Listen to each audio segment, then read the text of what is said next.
नमस्कार, मैं प्रिया। आप सभी का स्वागत है शिक्षा अकेडमी बाय प्रिया पर। आशा करती हूँ आप सभी अच्छे होंगे। तो चलिए करते हैं क्लास को स्टार्ट। और आज की क्लास में हम बात करेंगे एडजस्टमेंट यानी कि समायोजन के बारे में। तो सबसे पहले हम बात करते हैं समायोजन। तो समायोजन को यहाँ पर मैंने दो टुकड़ों में तोड़ लिया है। एक तो है हमारे पास सम, दूसरा है आयोजन। सम धम सम जमा आयोजन, तो ये क्या है आपके पास समायोजन। सम का मतलब क्या है भली भांति और अच्छी तरह से, यानी कि भली भांति या फिर अच्छी तरह से क्या है आपके पास सम का अर्थ है। सेकंड है आपके पास दूसरी टर्म है हमारे पास आयोजन। आयोजन क्या होता है व्यवस्था करना। तो मैं इसको क्या बोल सकती हूँ, समायोजन क्या है। समायोजन ऐसी प्रक्रिया है जहां पर किसी भी परिस्थिति का, किसी भी वस्तु या किसी भी परिस्थिति का भली भांति से व्यवस्था की जाती है, यानी कि अच्छी तरह से किसी भी परिस्थिति की व्यवस्था की जाती है और उनमें तालमेल बैठाया जाता है। ठीक है, प्रॉपर बैलेंस बनाना क्या कहलाता है आपके पास, समायोजन कहलाता है। यानी कि आप जब दो परिस्थितियों के मध्य तालमेल बैठाते हैं, बैलेंस स्थापित कर लेते हैं, तालमेल स्थापित कर लेते हैं, तो क्या होता है आपके पास, वो ऐसी कंडीशन क्या होगी आपके पास, समायोजन होगा। ठीक है, अब समायोजन क्या होता है दूसरा, आवश्यकताओं को संतुष्ट करना। अब समायोजन क्या है आपका, एडजस्टमेंट क्या होगा, जब आप अपनी कुछ नीड्स हैं, आप अपनी नीड्स के अनुसार उस परिस्थितियों में अपनी आवश्यकताओं को संतुष्ट करने की कोशिश करते हो, उनके मध्य तालमेल बैठाते हो, वो क्या है, एडजस्टमेंट है। ठीक है, माना कि आप कहीं जा रहे हो पूरी फैमिली के साथ, गाड़ी आपके पास है, आप 4 व्हीलर गाड़ी से जा रहे हो और गाड़ी है आपके पास 5 सीटर। ठीक है, और घर में सदस्य हैं 7। ठीक है, तो अब क्या करोगे, तो आपको जाना सबको है, तो अब क्या करोगे, आप उसको अपनी आवश्यकताओं के अनुसार, यानी कि अपनी आवश्यकताओं को परिस्थितियों के अनुसार एडजस्ट करोगे। और एडजस्ट कैसे करोगे कि आप मान लो उस घर में 2 छोटे बच्चे हैं, तो आप क्या करोगे, उन बच्चों को गोद में बैठा लोगे। ठीक है, पेरेंट्स क्या करेंगे, उन बच्चों को गोद में बैठा लेंगे। तो 5 सीटर गाड़ी में हमने 7 आदमियों को बैठा दिया। तो ये क्या है, आपने अपनी परिस्थितियों के अकॉर्डिंग उस आवश्यकता की पूर्ति करी है, तो वो क्या है, आपने एडजस्ट किया है। तो वहां पर क्या हो गया, वो समायोजन है। ठीक है, अब जो व्यक्तित्व का स्थायी समायोजन है, यानी कि आपका जो व्यक्ति है और वो उसकी पर्सनैलिटी के अकॉर्डिंग कितनी स्थायी, जो उसका स्टेबल समायोजन किस किस के साथ है। पहला तो आपका प्रकृति के साथ है, ठीक है, दूसरा आपका जीवन के साथ, और तीसरा पर्यावरण, यानी कि नेचर, लाइफ एंड एनवायरमेंट के साथ आपका जो तालमेल है या फिर एडजस्टमेंट है, वो क्या है आपका स्टेबल एडजस्टमेंट है। ठीक है, और एक व्यक्ति जब समायोजन कब कहलाया जाता है, बहुत बार क्वेश्चन है कि व्यक्ति समायोजित कब है, जब व्यक्ति अपना माइंड का और बॉडी, माइंड एंड बॉडी के मध्य क्या कर ले, बैलेंस कर ले। यानी कि व्यक्ति अपने मानसिक और शारीरिक दोनों परिस्थितियों के अकॉर्डिंग अपने आप को तालमेल बनाकर रखे, अपने उन दोनों के मध्य क्या करे, बैलेंस क्रिएट करके चलता है, वो क्या है आपके पास, वो व्यक्ति आपके पास समायोजित व्यक्ति है। यानी कि आपकी माइंड और बॉडी दोनों एक साथ के मध्य है और बैलेंस बनता है, वो क्या है, समायोजन है। ठीक है, अब आगे बात करते हैं कि भाई ये जरूर थोड़ा ना कि हर व्यक्ति ही समायोजित हो। कई व्यक्ति ऐसे होते हैं कि वो वहां पर एडजस्ट करने की बजाय ऐसे बोलते, मैं तो नहीं बैठाऊं भाई गोद में। वो पेरेंट्स क्या बोल देंगे, मैं तो नहीं बैठाऊंगा, इतना लंबा रास्ता है, तो मैं तो, मेरे पैर दर्द कर जाएंगे, मैं तो नहीं बैठाऊं। तो वो क्या किया, उन्होंने अपनी आवश्यकताओं की पूर्ति नहीं करी। तो वहां पर क्या हो गया, वहां पर जब आवश्यकताओं की पूर्ति नहीं होती, परिस्थितियों के मध्य तालमेल नहीं बैठता, तो वहां पर क्या हो जाता है आपके पास, कुसमायोजन हो जाता है। कुसमायोजन यानी कि माल एडजस्टमेंट, माल एडजस्टमेंट। ठीक है, तो अब माल एडजस्टमेंट क्या हो गया, जब व्यक्ति दो अपनी परिस्थितियों के मध्य तालमेल नहीं बैठाता, यानी कि अपनी परिस्थितियों के मध्य आवश्यकताओं की पूर्ति नहीं कर पाता और वातावरण के साथ या दूसरों के साथ, समाज के साथ तालमेल नहीं बैठा पा रहा, तो ऐसी जो कंडीशन आएगी, ऐसी जो आपके पास परिस्थिति है, वो कौन सी है, कुसमायोजन की है। क्योंकि आपने वहां पर बैलेंस स्थापित नहीं किया, बैलेंस क्रिएट नहीं किया, आपने उनके मध्य तालमेल नहीं बैठाया, आपने एडजस्ट नहीं करा। तो मैं क्या बोल सकती हूँ कि कुसमायोजन क्या है, अपोजिट है बिल्कुल। और अपोजिट किसके है, एडजस्टमेंट के। किसके अपोजिट है, एडजस्टमेंट के। मतलब ये कहना बिल्कुल गलत नहीं है कि आपका जो समायोजन है वो ठीक विपरीत है कुसमायोजन के।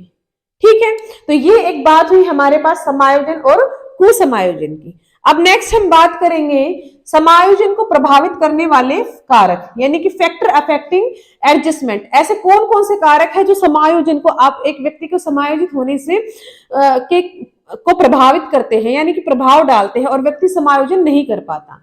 तो पहला जो आपके पास है वो है आपके पास तनाव या टेंशन। तनाव या टेंशन। अब तनाव क्या होता है? तनाव की परिस्थिति कब आती है व्यक्ति के साथ? जब व्यक्ति जो काम करना चाहता है, उसकी आवश्यकताएं हैं, उसके अनुसार काम करना चाहता है, लेकिन किसी ना किसी कारण वो अपनी आवश्यकताओं की पूर्ति नहीं कर पाता। और क्या होता है, जब अपनी आवश्यकताओं की व्यक्ति पूर्ति नहीं करेगा तो क्या होगा, उसको असफलता हाथ लगेगी। ठीक है, व्यक्ति की आवश्यकता है, मतलब मान लो कि आपकी आवश्यकता है सीटेट पास करना, लेकिन आपके पास ऐसी कंडीशंस, ऐसी परिस्थितियां आ रही है कि आप ना तो प्रॉपर तरीके से पढ़ पा रहे हो और ना उस सीटेट के लिए आप तैयारी कर पा रहे हो।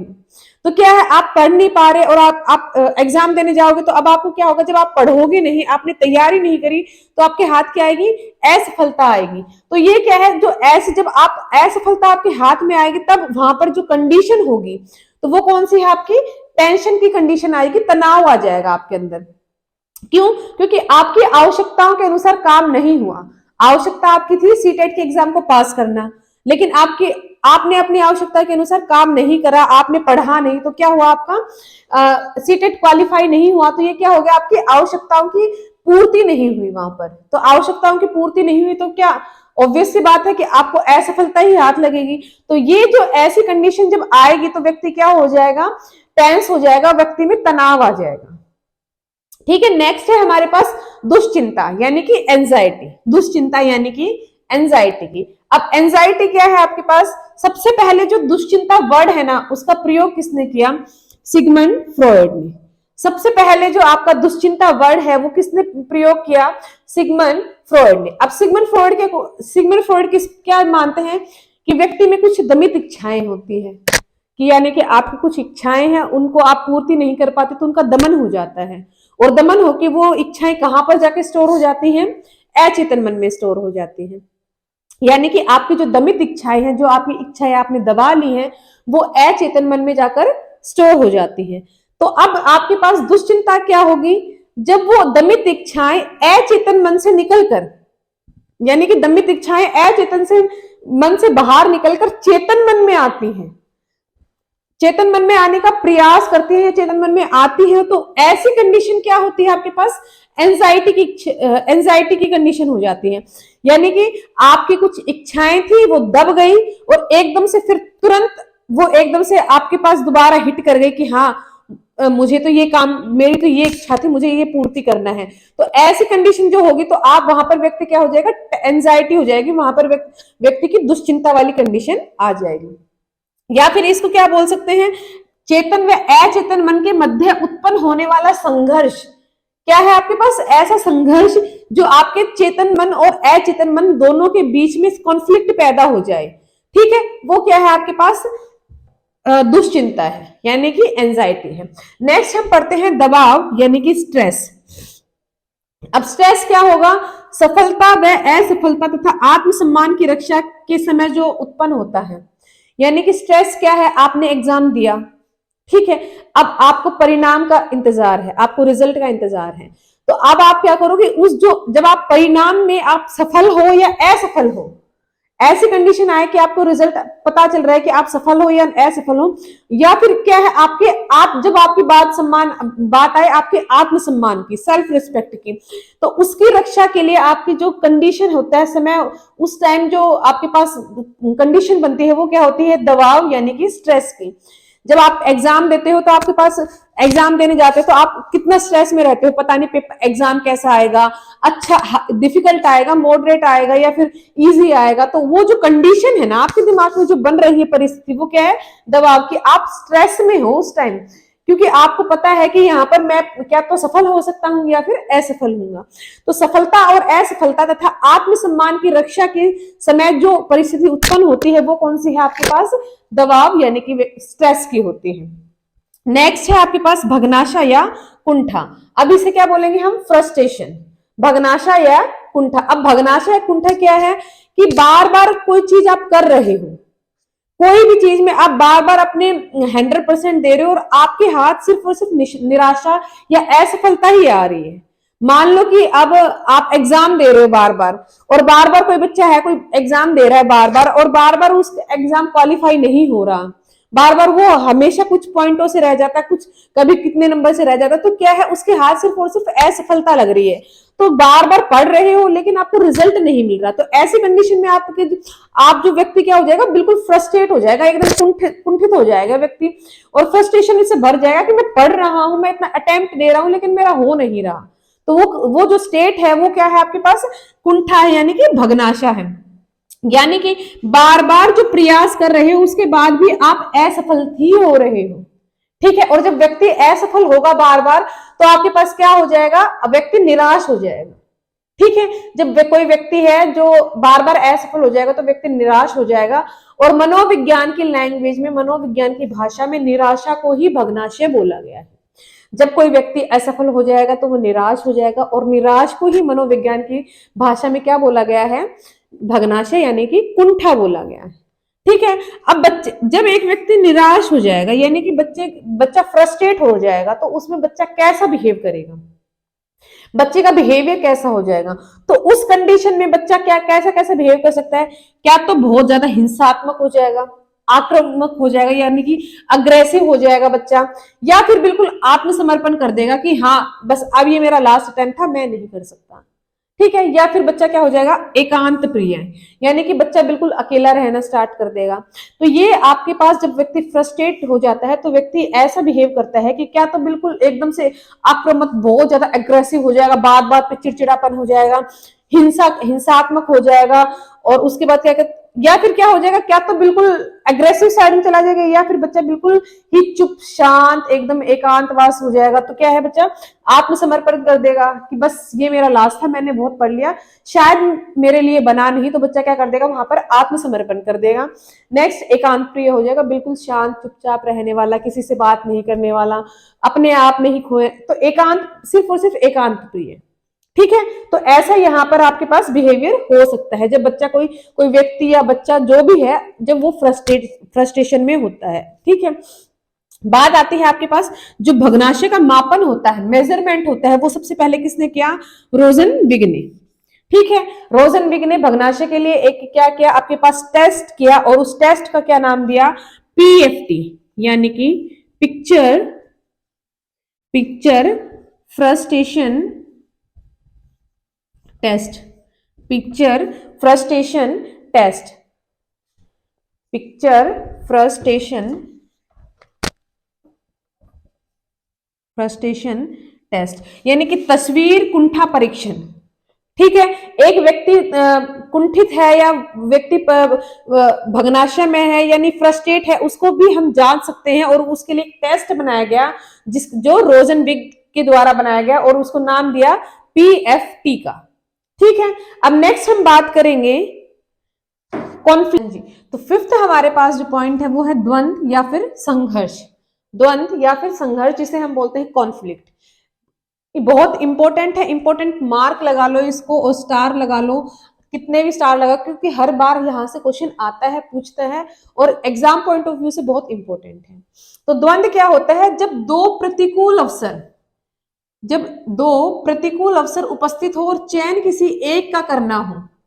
ठीक है, जब आपके पास दो प्रतिकूल या फिर अनुकूल अवसर हो, जो आपके पास दो ऐसी कंडीशन आ जाए, ठीक है, उन दोनों कंडीशन में क्या करना है, आपको एक को चयन करना पड़े, क्या करना पड़े, एक को चयन करना पड़े, दो अवसरों के मध्य आपको एक को चयन करना पड़े।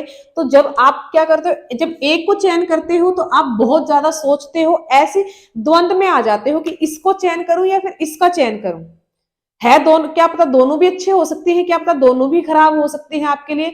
तो क्या है, आपके प्रतिकूल मतलब आपके लिए सही नहीं है, आपके थोड़ा प्रतिकूल है, तो ऐसी अवस्थाएं जो आपके लिए सही नहीं है, लेकिन फिर भी आपको एक का चयन करना पड़ रहा है, वो क्या है आपके पास, द्वंद्व या फिर कॉन्फ्लिक्ट है। क्या होगा, स्टेटमेंट, यही स्टेटमेंट आपके पास पूछी जाती है हर बार एग्जाम में। जब एक व्यक्ति के सामने दो ऐसी प्रतिकूल अवस्थाएं आए और उपस्थित हो और व्यक्ति को एक दोनों में से किसी एक का चयन करना पड़े, तो वहां पर कौन सी कंडीशन, कौन सी अवस्था होती है, तो वहां पर कॉन्फ्लिक्ट यानी कि द्वंद्व होती है। ठीक है, इसको हम दूसरे एक और तरीके से बोल सकते हैं विरोधी या विपरीत इच्छाओं में तनाव।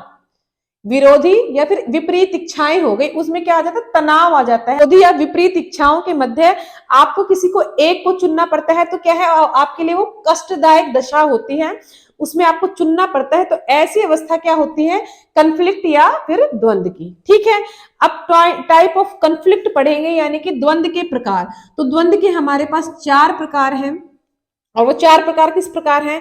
पहला है आपके पास उपागम उपागम द्वंद्व। उपागम उपागम द्वंद्व, या फिर इसे इंग्लिश में बोलते हैं अप्रोच अप्रोच कॉन्फ्लिक्ट। उपागम उपागम द्वंद्व क्या है, आपके पास दो पॉजिटिव कंडीशंस होती हैं। यहां पर क्या होंगी, दो पॉजिटिव सकारात्मक, दो सकारात्मक अवस्थाएं आपके पास क्या होंगी। उपागम उपागम द्वंद्व में क्या होंगी, आपके पास दो ऐसी अवस्थाएं होंगी जो दोनों आपके पक्ष में हो या फिर आपके अनुकूल हो। ठीक है, अनुकूल है, और उन दोनों में से आपको एक का चयन करना पड़े। ठीक है, तो क्या है, दोनों आपके लिए बेहतर है, आपके लिए अच्छी है, और उन दोनों में से आपको एक का चयन करना पड़े, वो क्या है आपके पास, अप्रोच अप्रोच कॉन्फ्लिक्ट। ठीक है, नेक्स्ट है आपके पास परिहार परिहार द्वंद्व। नेक्स्ट क्या है, परिहार यानी कि अवॉइडेंस अवॉइडेंस कॉन्फ्लिक्ट। अब इसमें क्या होगा, आप व्यक्ति के सामने दो नकारात्मक नकारात्मक अवस्थाएं या परिस्थिति होती हैं। क्या होंगी, यहां पर आपके पास दो अवस्थाएं, दो ऐसी अवस्थाएं होंगी जो आपके प्रतिकूल हों। क्या होंगी, प्रतिकूल या फिर नकारात्मक। ऐसी अवस्थाएं, दो आपके पास ऐसी अवस्थाएं होंगी जो आपके प्रति प्रतिकूल हो या फिर नकारात्मक हो, फिर भी आपको दोनों में से एक का चुनना पड़ रहा है, चुनाव करना पड़ रहा है, तो वो क्या है आपके पास, परिहार परिहार द्वंद्व। ठीक है, नेक्स्ट है हमारे पास उपागम परिहार द्वंद्व, यानी कि अप्रोच अवॉइडेंस कॉन्फ्लिक्ट। अब ये क्या होता है, यहां पर व्यक्ति के पास एक तो पॉजिटिव होगा, सेकंड आपके पास नेगेटिव होगी। एक जो आपके पास कंडीशन पॉजिटिव है, सेकंड आपके पास नेगेटिव है, यहां पर ज्यादा कठिनाई नहीं होगी, क्योंकि आपको दोनों में से एक को चुनना है, तो आप पॉजिटिव को ही, मैक्सिमम लोग पॉजिटिव को चुनेंगे। तो यहां पर एक क्या होगी, पॉजिटिव पॉजिटिव, एक क्या होगी, नेगेटिव। ठीक है, एक क्या होगी पॉजिटिव, एक क्या होगी नेगेटिव। तो यहां पर ऐसी अवस्थाएं जहां पर एक तो आपके पास सकारात्मक अवस्था होगी और एक आपके पास नकारात्मक अवस्था होगी। उन दोनों परिस्थितियों में से आपको एक का चुनाव करना है, वो क्या है, उपागम परिहार द्वंद्व। नेक्स्ट है हमारे पास बहु उपागम, या फिर इसे क्या बोल सकते हैं, दोहरा उपागम परिहार द्वंद्व, यानी कि मल्टीपल अप्रोच अवॉइडेंस कॉन्फ्लिक्ट। यहां पर आपके पास दो या दो से अधिक, आपके पास यहां तक तो दो ही थी, ठीक है, इन तीनों में तो सिर्फ दो थी, दो दो हो रही थी। अब मल्टीपल में क्या होगी, आपके पास ऐसी कंडीशन आएंगी जो दो से अधिक हो। ठीक है, दो से अधिक आपके पास सकारात्मक भी हो सकती है और नकारात्मक दोनों हो सकती हैं। उनमें से आपको एक को चुनना, यानी कि बहुत सारी ऐसी कंडीशंस जो आपके लिए पॉजिटिव भी है और प्रतिकूल भी है और अनुकूल भी है, उनमें से आपको एक का चयन करना, वो क्या कहलाता है आपके पास, दोहरा परिहार उपागम। आई होप आपको आज की क्लास पसंद आई होगी। अगर आपको ये क्लास पसंद आई हो तो प्लीज लाइक करें, क्लास को शेयर करें और कमेंट करके बताएं क्लास कैसी लगी है आपको। सब्सक्राइब करें चैनल को। मिलते हैं कल एक नई क्लास में, तब तक के लिए धन्यवाद।